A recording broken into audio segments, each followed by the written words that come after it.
Senhor, nós te louvamos, nós te adoramos, Pai, porque o Senhor é o nosso Deus e é poderoso, Pai.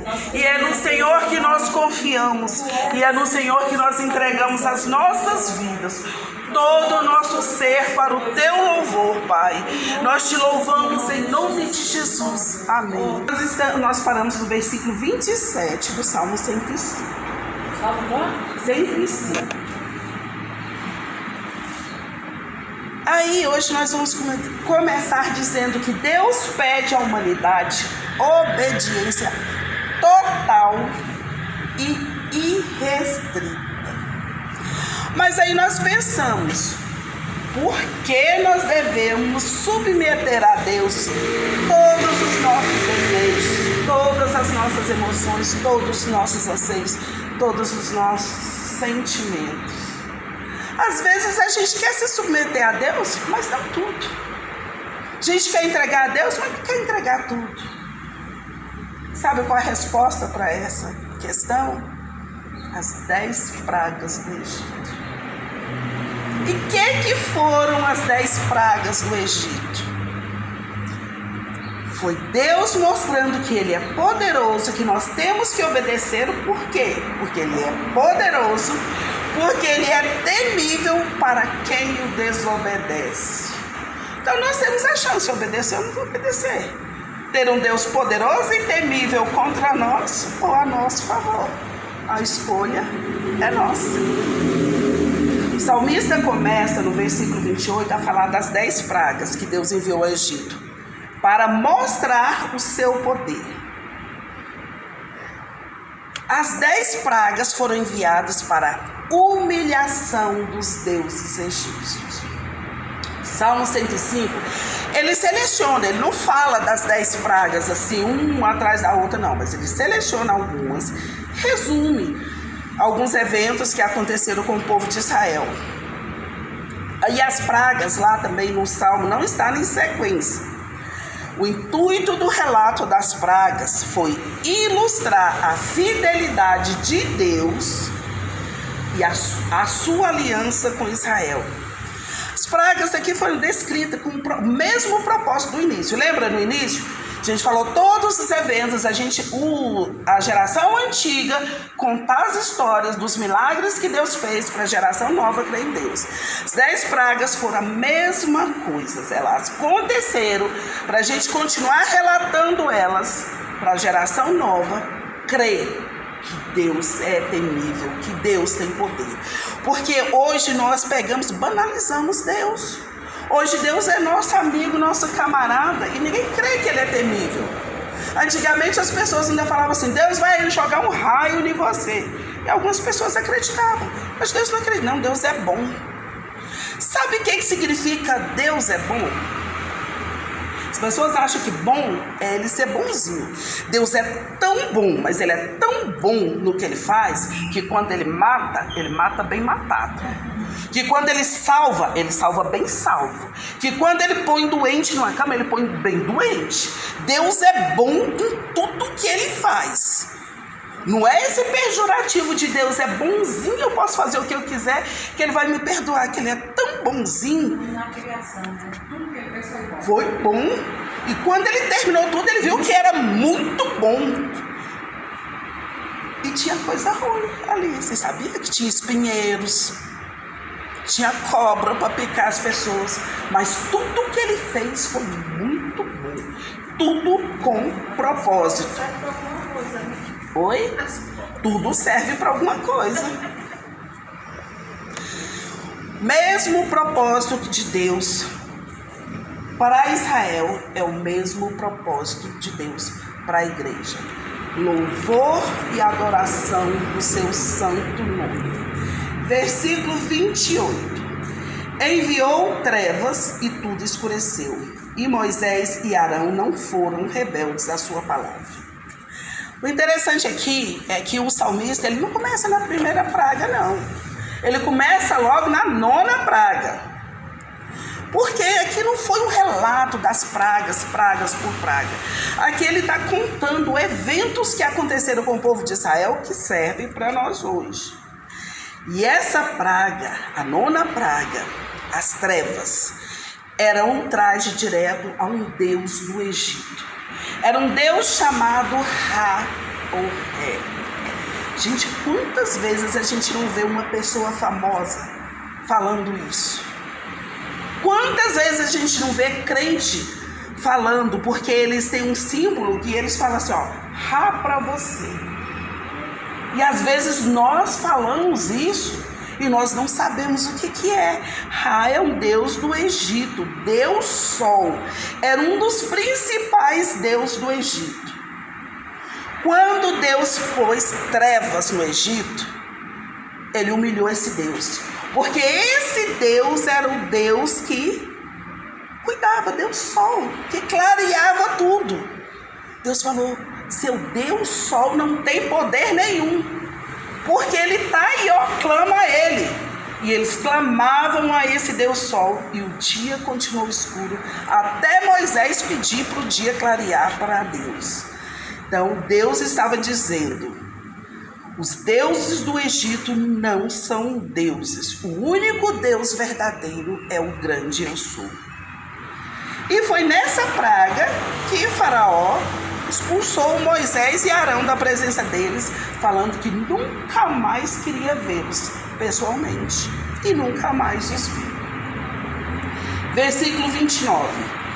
Transformai-lhes as águas em sangue, e assim lhe fez morrer os peixes.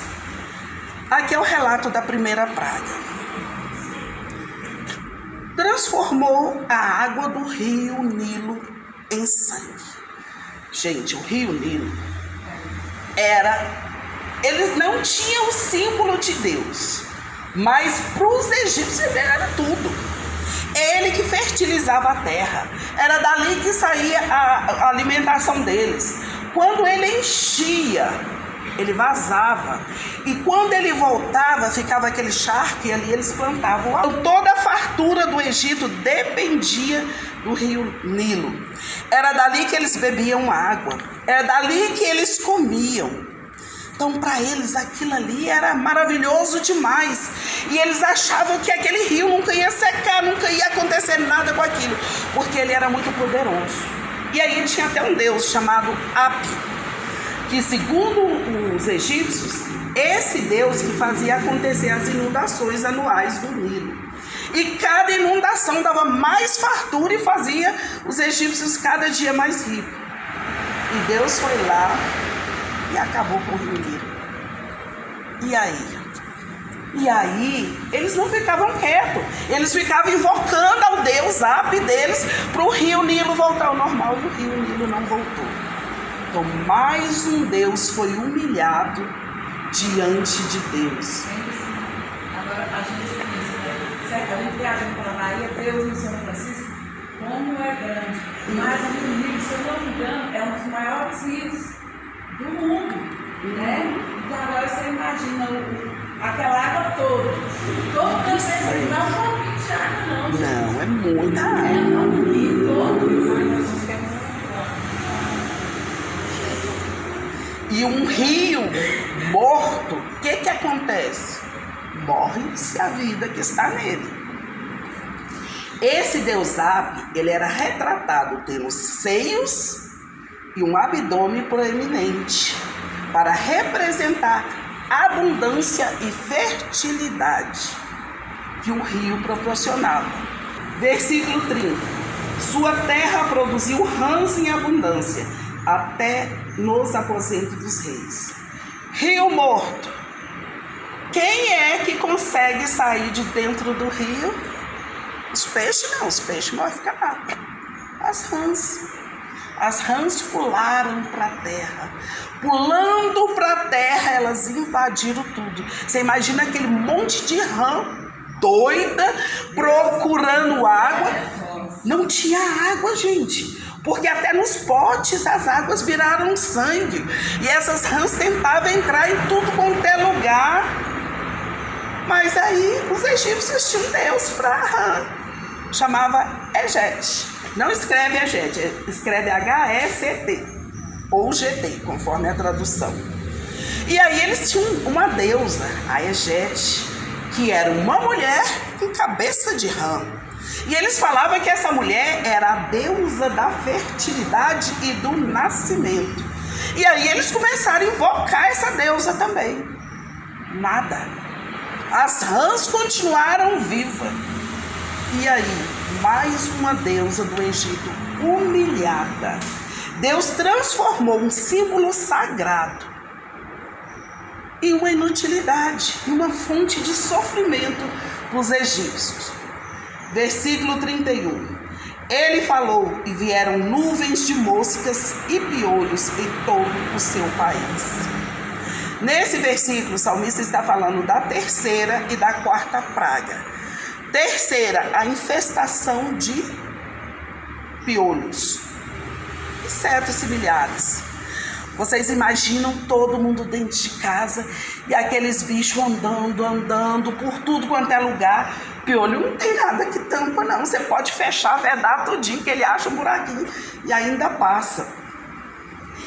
Era nas pessoas, era nos animais. E Deus ainda falou para Moisés falar para Arão, bater o cajado nele no chão, no pó, para surgir os piolhos. O que ele representava? Que ia ser tanto piolho igual ao pó da terra. Deus está demonstrando o poder dele sobre a terra, sobre tudo que existe. E Deus mostra também o poder dele sobre todos os elementos da criação, partindo do menor.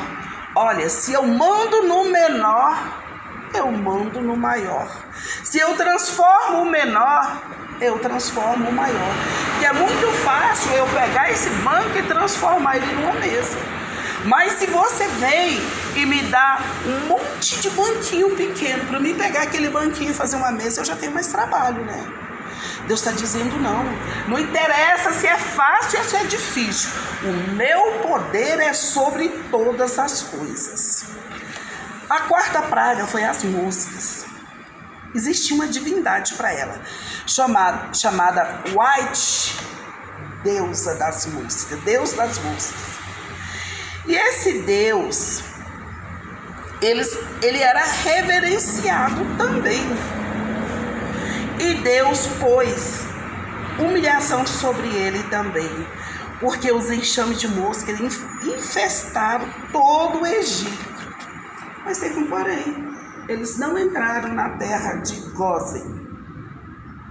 Deus estava mostrando que ele é tão poderoso que quem obedece a ele, quem se coloca no lugar de filho dele, ele protege. Quem se coloca no lugar de desobediente, ele deixa viver a própria vida. Ele não vai impedir, mas também ele não vai pôr a mão dele para proteger. E os magos, as outras pragas, os magos, os feiticeiros do Egito conseguiam replicá-la. Essa não. A incapacidade do mago reforçou a mensagem de Deus sobre os deuses de Israel, dizendo que não existe comparação. Os deuses feitos por mão humana são deuses, nem chega perto de Deus. Vamos ler agora os versículos 32 e 33. Por chuva deu-lhes saraiva e fogo chamejante na sua terra. Devastou-lhe os vinhedos e os figueirais e lhes quebrou as árvores dos seus vinhedos. O salmista agora ele já está na sétima praga, chuva de saraiva, ou seja, chuva de granizo, pedra de gelo. Gente, nós temos pecado tanto que nós estamos tendo chuva de granizo. Nós estamos tendo pedra de gelo. Para o lado do sul, veio pedra tão grande que quebrou os para-brisas do carro, quebrou os telhados. Então a igreja tem que se rever, porque as pragas do Egito estão chegando. E só chega no lugar onde há desobediência a Deus. E quem faz diferença é a igreja do Senhor. Não é o mundo lá fora que vai começar a obedecer a Deus, não. É a igreja que está deixando de obedecer a Deus para as pragas chegar aqui.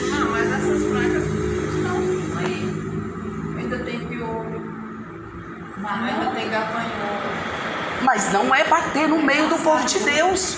Quando tem no meio do povo de Deus é desobediência.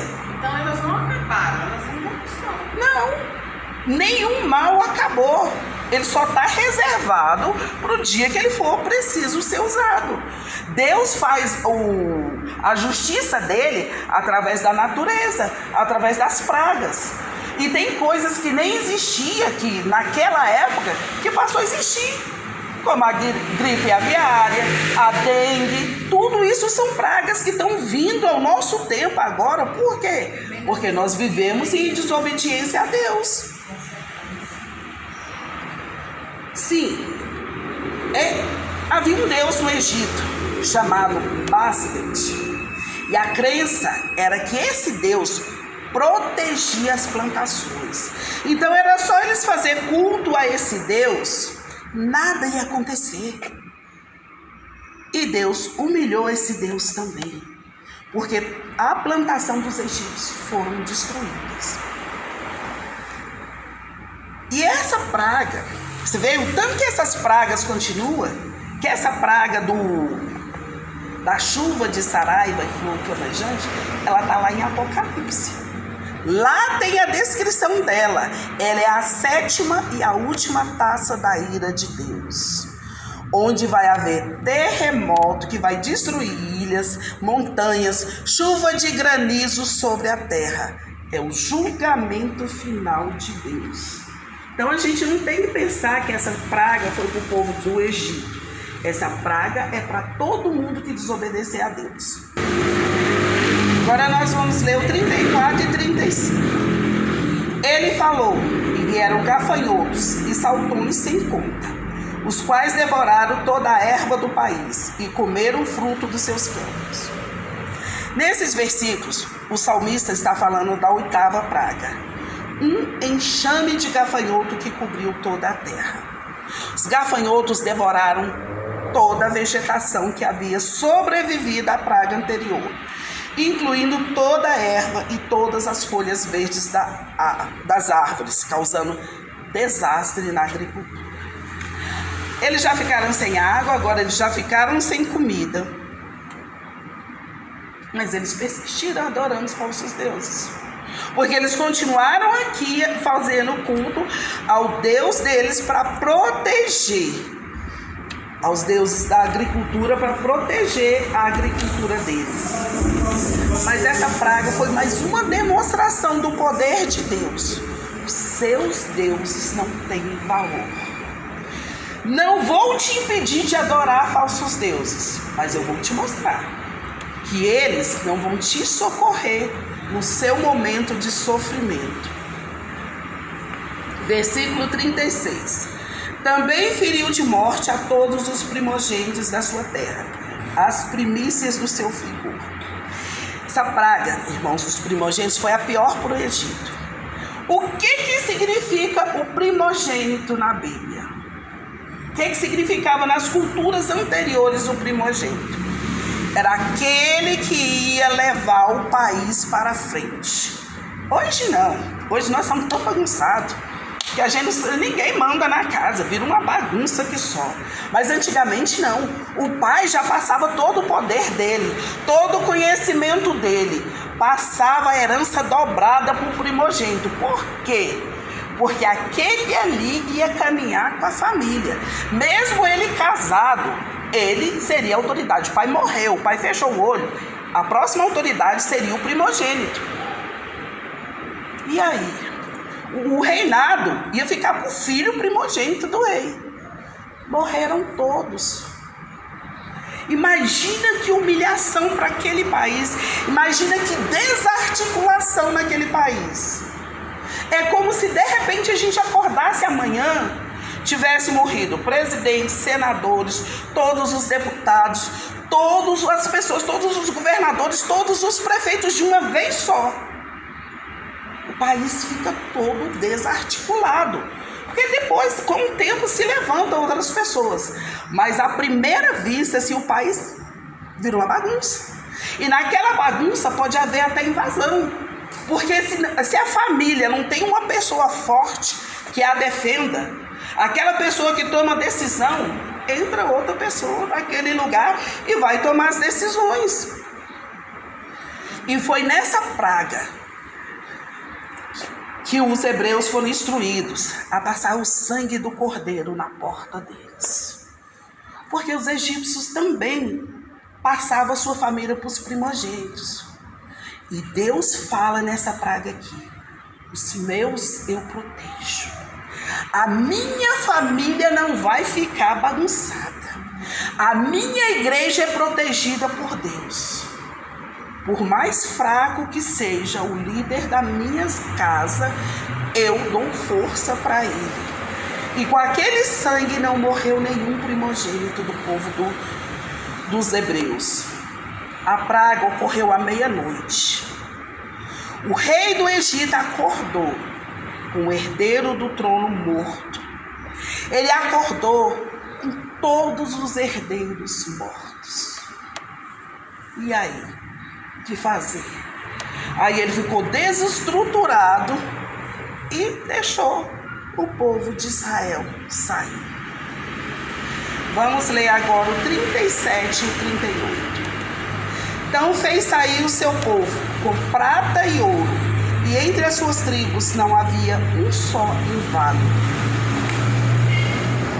Alegrou-se o Egito quando eles saíram, porquanto lhes tinha infundido terror. Vocês imaginam um país totalmente desestruturado, sem saber o que fazer. Quando a gente está com medo, a gente fala: não, o inimigo é eles, vamos pôr eles para correr. E puseram o povo de Israel para correr.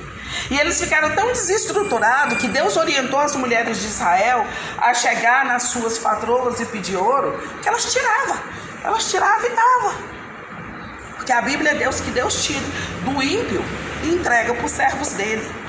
E aí o povo de Israel saiu de lá cheio de ouro, com seus animais, com seus filhos, com tudo como Deus tinha prometido. Porque nada e ninguém pode impedir o propósito de Deus para o seu povo. Faraó, o rei mais poderoso da terra, o rei mais poderoso de sua época, foi páreo para Deus. Deus resolveu libertar o seu povo e derrotou Faraó. Deus falou e os rios transformaram em sangue. Deus falou e as casas do Egito ficaram infestadas de rã. Deus falou e a terra se encheu de piolho. Deus falou e as casas se infestaram de mosca. Deus falou e os animais dos egípcios adoeceram, os homens também. Deus falou e os egípcios encheram de ferida. Deus falou e a terra foi destruída. Deus falou e os gafanhotos comeram a erva da terra. Deus apenas falou, o Egito ensolarado foi encolhido pela escuridão. E Deus novamente falou e os primogênitos morreram. Nada, ninguém pode impedir o propósito de Deus.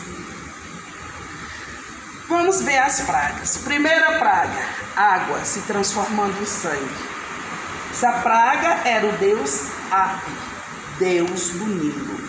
Segunda praga, rãs. Essa praga era o deus Égide, deusa rã. Deusa que não foi capaz de proteger os seus filhos.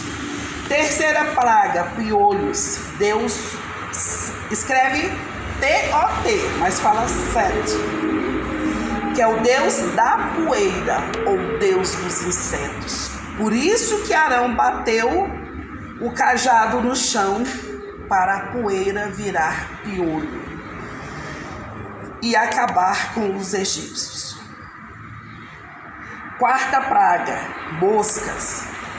Essa praga, o Deus, escreve P-T-A-H, mas fala Wat, é um Deus das moscas. É um Deus de proteção, ele chama Deus Criador do Universo. E Deus humilhou esse Deus Criador, dizendo que só Ele criou o universo. Quinta praga, a peste nos gados. O Deus chamava Ator, que é Deus touro, e Apis, a Deus vaca.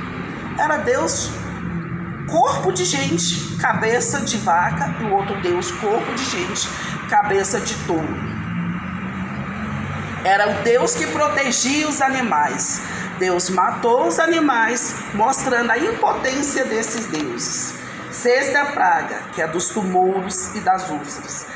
Essa praga foi um desafio à deusa Ísis, que era a senhora da medicina, que curava todo mundo. Gente, quantas pessoas a gente vê hoje chamada Ísis? Pois é, dentro da igreja. Aí a gente fala assim, nós estamos sendo crentes, mas nós erramos porque nós não conhecemos as escrituras. Aí se você fala para sua filha, seu nome é Isis, seu nome é Isadora, o que você está prometendo para aquela criança? Sétima praga, trovões e saraiva. Esse Deus chama Resbu, Deus muito importante, pois ele controlava chuva, trovão, trovoada. Ele quem decidia se a plantação ia ser regada ou não. Deus humilhou também esse Deus. Com os trovões, com a saraiva que acabou com tudo, ele não protegeu nada. Oitava praga, gafanhoto. Existia uma deusa chamada Min. E essa deusa era a deusa da fertilidade, protetora das colheitas. Quem nunca deu para o filho uma história em quadrinhos que tinha a Madame Min? Inocente, né? Um gibi totalmente inocente. Que a criança foi lendo, foi ficando rebelde e foi esquecendo de Deus. Essas coisas vêm assim tão devagarzinho que ninguém percebe. Nona praga, 3 dias de trevas. Ra, Deus Sol. Ra ou Horus. Gente, existia um desenho animado. Esses cantores do rock, eles falam nesse Ra direto.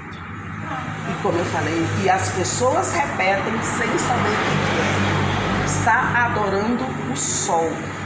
Está sendo idólatra sem saber. 10ª praga, a morte. Cumprimentam, né? Pois é. A gente cumprimenta a paz do Senhor. Ele se cumprimenta a Ra, quer dizer, louvores ao Deus Sol. A morte do primogênito, 10ª praga. Próprio Faraó era considerado um deus. Ou então um Amun-Ra. Alguém lembra de um desenho animado que tinha um Amun-Ra? Que as crianças viviam falando isso? Pois é. É uma maldição. Está dizendo que você tem um Deus além do nosso Deus. E assim, ele é o He-Man, ele é a She-Ra. Pois é. E vem tão bonitinho, né? Eles são tão bonitos, tão bem vestidos. E às vezes, nas festas infantis, a mãe veste as crianças daquilo. Quem sabe? E ele significava forças criadoras de vida. E Deus humilhou, matando todos os primogênitos. Deus mata, tá? Deus é amor, Deus mata. Porque Ele quer todo mundo no caminho dele em obediência. Deus mostrou aos egípcios e a Israel que Faraó não era Deus. Por quê? Porque após 400 anos de escravidão, até o povo de Israel já achava que Faraó era Deus. Porque ele estava lá poderoso, ele mandava, ele fazia, ele acontecia. E Deus mostrou, não só para os egípcios, mas para o povo de Israel também, que Faraó não era Deus. Esses próximos versículos, agora que nós vamos ler, eles mudam o assunto. Acabou as 10 pragas. Agora é relato do cuidado de Deus com o seu povo no deserto. Versículo 39. Ele estendeu uma nuvem que lhe servisse de toldo e um fogo para iluminar a noite. Deus estava mostrando que Ele guarda e protege quem confia nele e quem anda segundo os seus propósitos.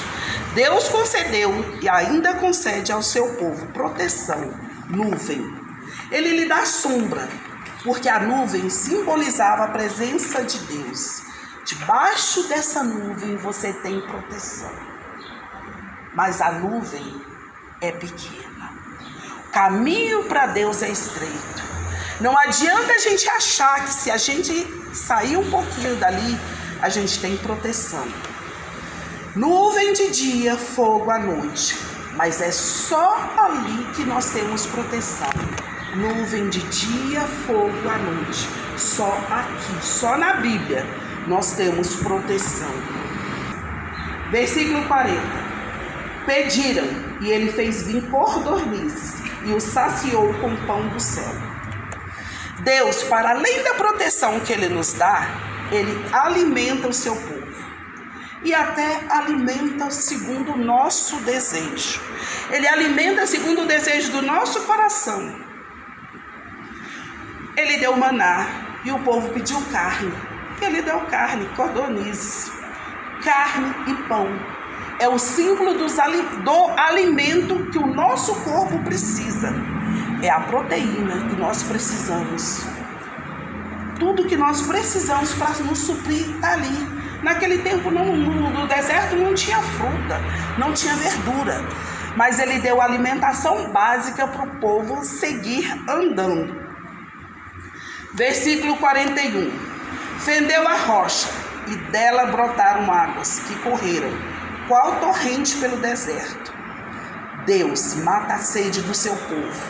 Ele mata a sede por água e ele mata a sede pela sua palavra.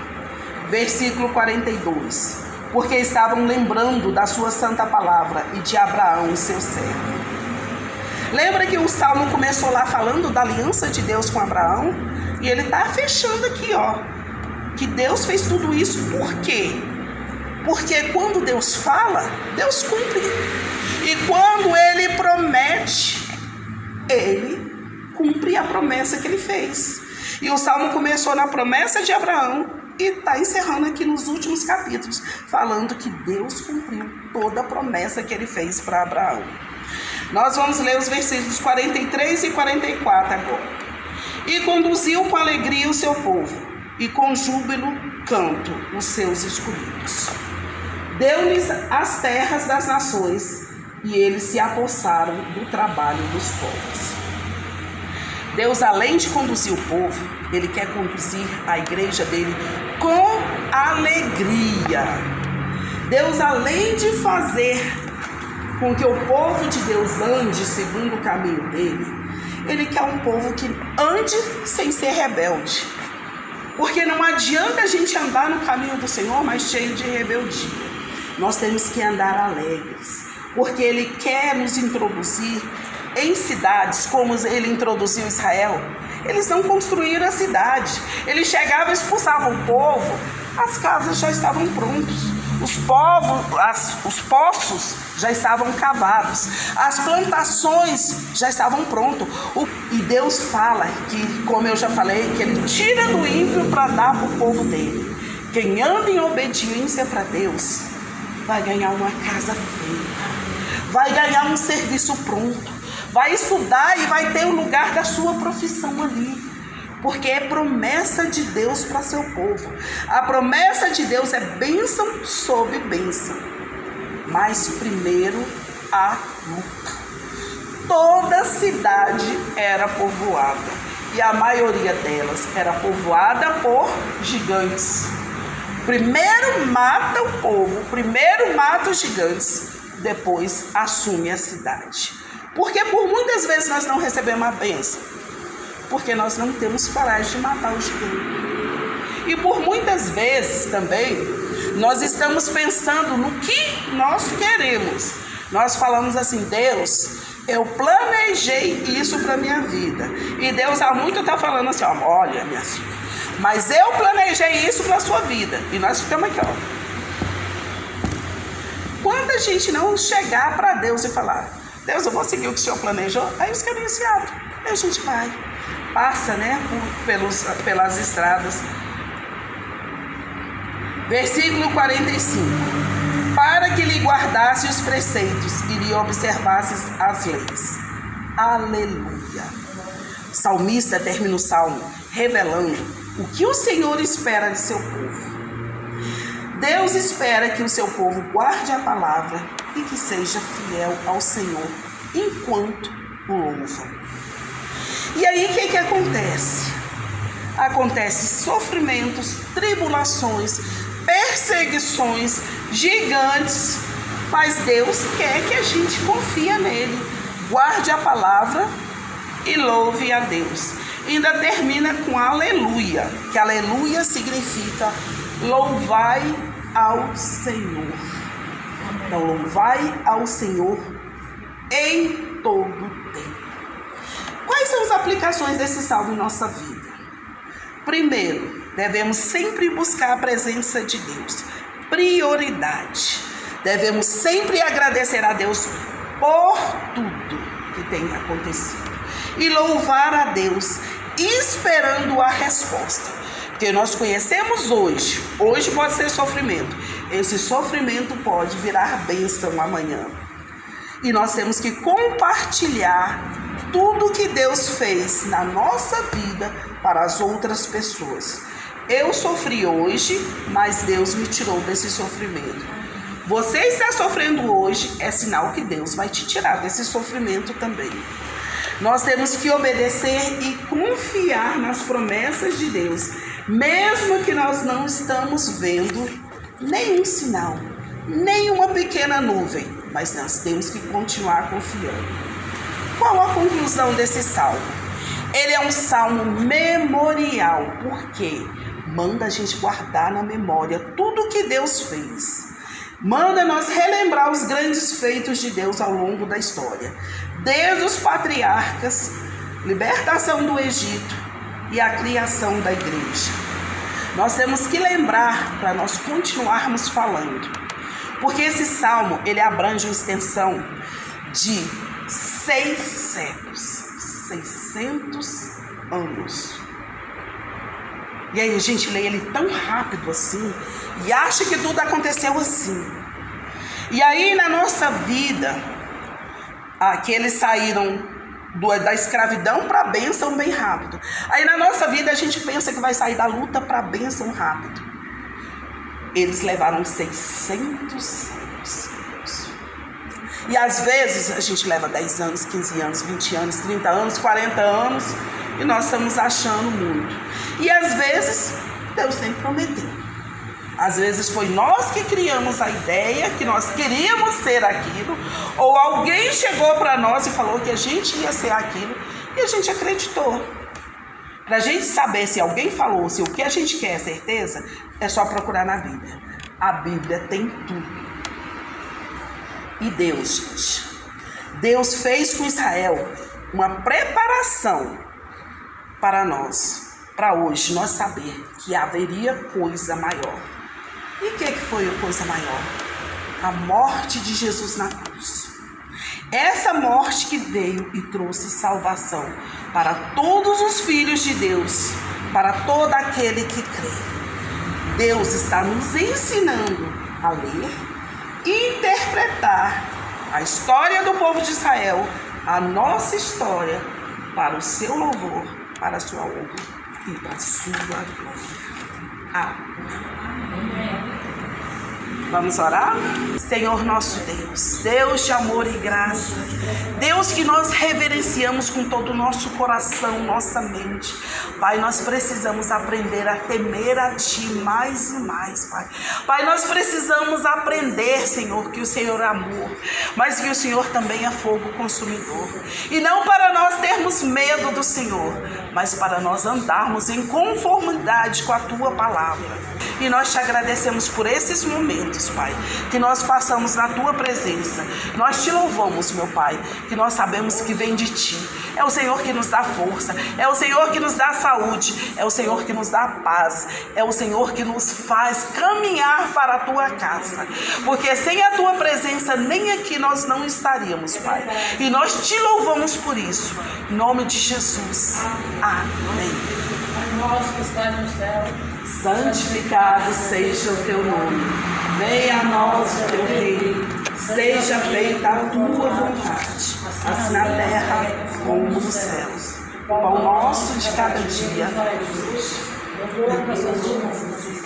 assim como nós perdoamos os nossos devedores. E não nos deixe cair em tentação, mas livra-nos do mal. O Seu é o reino, o poder e a glória para todo sempre. Amém. A vitória é nossa pelo sangue de Jesus. E a vitória é nossa pelo sangue de Jesus. E a vitória é nossa pelo sangue de Jesus.